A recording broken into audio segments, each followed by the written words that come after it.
All right, there, guys. It's time for a return to some political content. I know it's only been a week, and I'm not going to leave you in the lurch. I know what you're thinking, Swiss.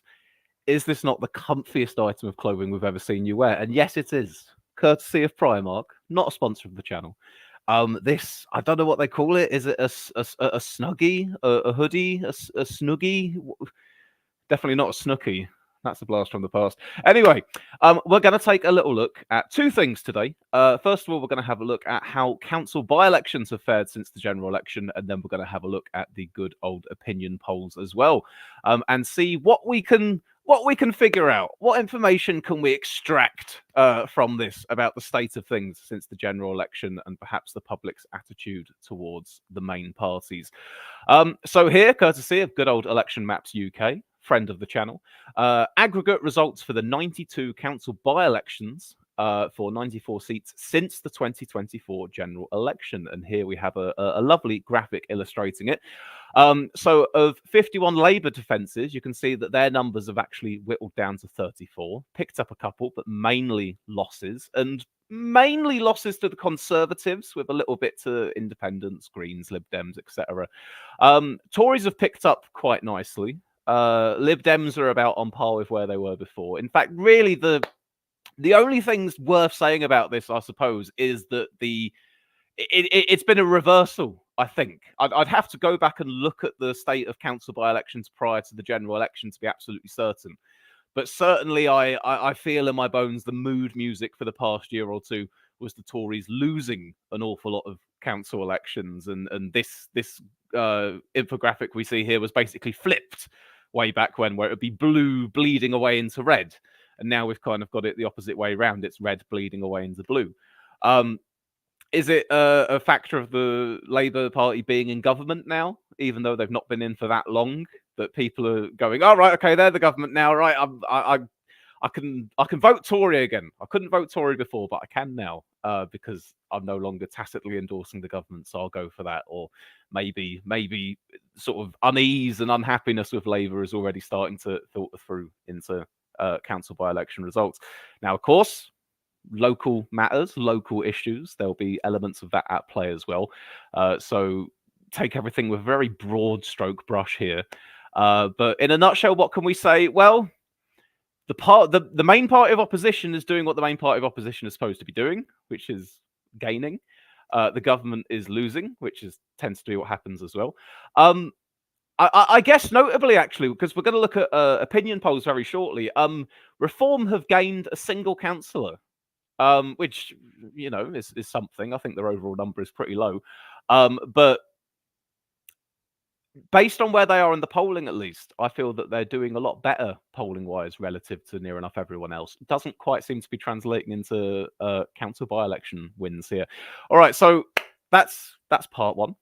We'll have let me take that off the screen here, and we'll bring in part number two.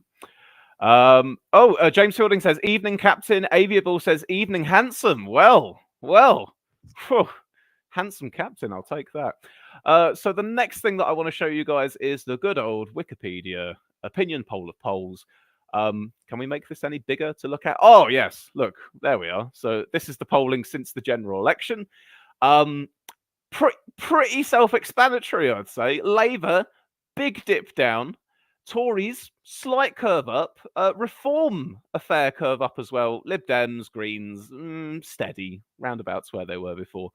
But if I bring us into the actual numbers here, so what I find interesting about this, right, is I'm comparing what the results were and then what the polling has been since, which makes enough sense. But if you go back in your mind to the general election, you'll remember that actually Labour was sort of out polling what they ended up getting in terms of the result.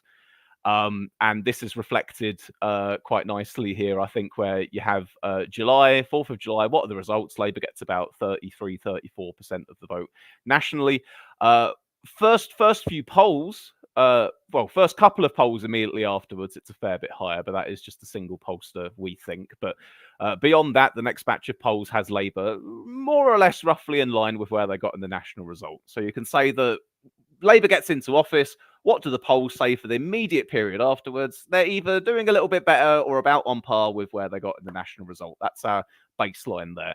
How are things looking 3 months on? Ooh, okay. A little bit more dicey, dipping down into the high 20s a little bit rather than the low 30s. I think on average, I think you can say that Labour have dropped about at least 5 points or so from where they started out at. So Labour down. That's the first thing to keep in mind. What about the Tories? Well, Tories' national result was 23-24%.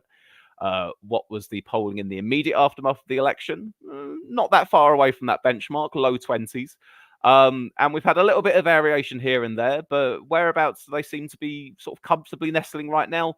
Mid-20s. So not really an awful lot of change there for the Tories. I'd say that perhaps you could say they've ticked up by a few points there, but, not gaining support by the same amount that Labour's losing it, if that makes sense.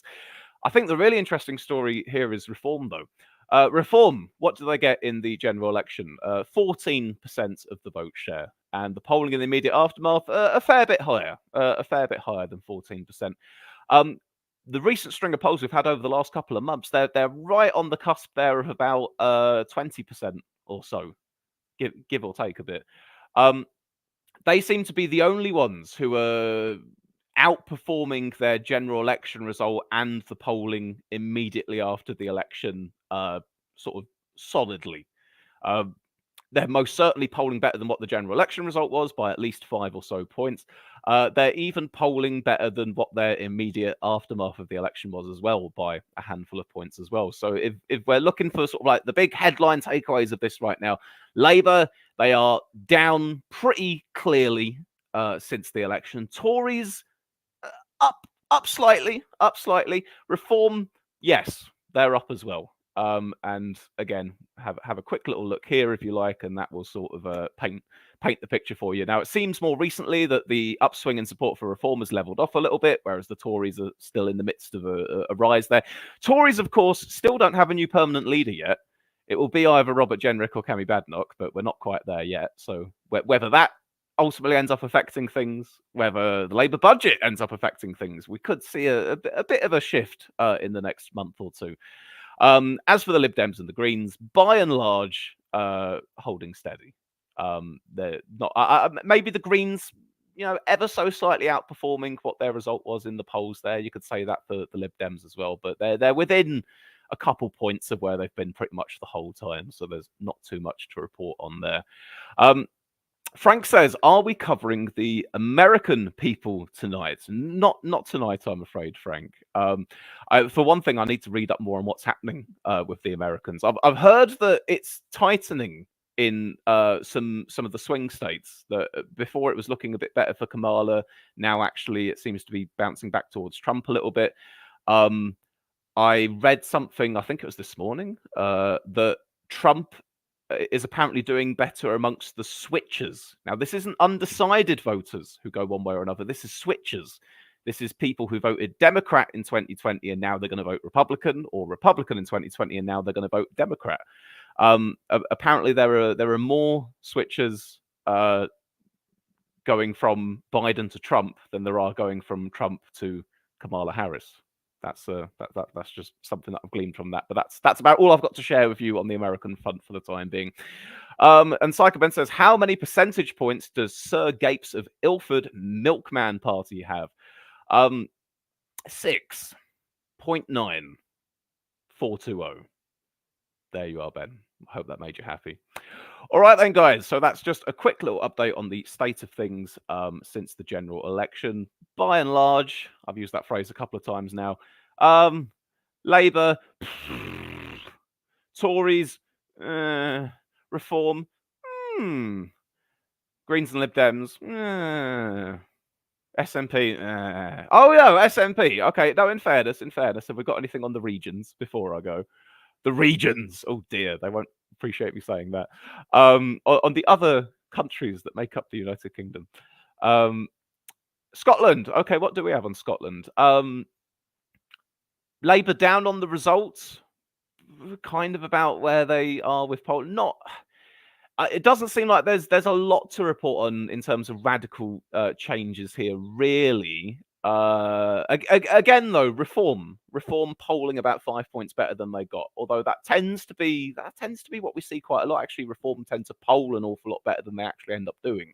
But there we are. That's with Scotland. Not an awful lot to report there. Wales. Nothing since the general election. Likewise with Northern Ireland there as well. Oh, I do apologise. I thought I was screen sharing that with you, but given my narration, you take my word for it. That there's not too much to talk about there. Darren Alavai says, I think the US election will be like 2016 again, as Kamala, just another Hillary, unpopular with independents. Well, we shall see. I was pretty confident of a Kamala victory, a few months ago. Some of the stuff I've been hearing is beginning to make it seem a little bit more dicey now. So we'll see. I need to check, by the way, to see if they've approved my holiday request for the day after the election, so I can do that stream for you. I'm pretty sure they will. It's unlikely that they won't, but once I've got that confirmed, I'll let you know, and then we can spend a lovely night together on the 5th of November to see where it all ends up going. Right then, that's your politics, people. That's your small little slice of politics. Make the most of it. You don't know when you're going to get the next one. I'll catch you all later. Ta-ta.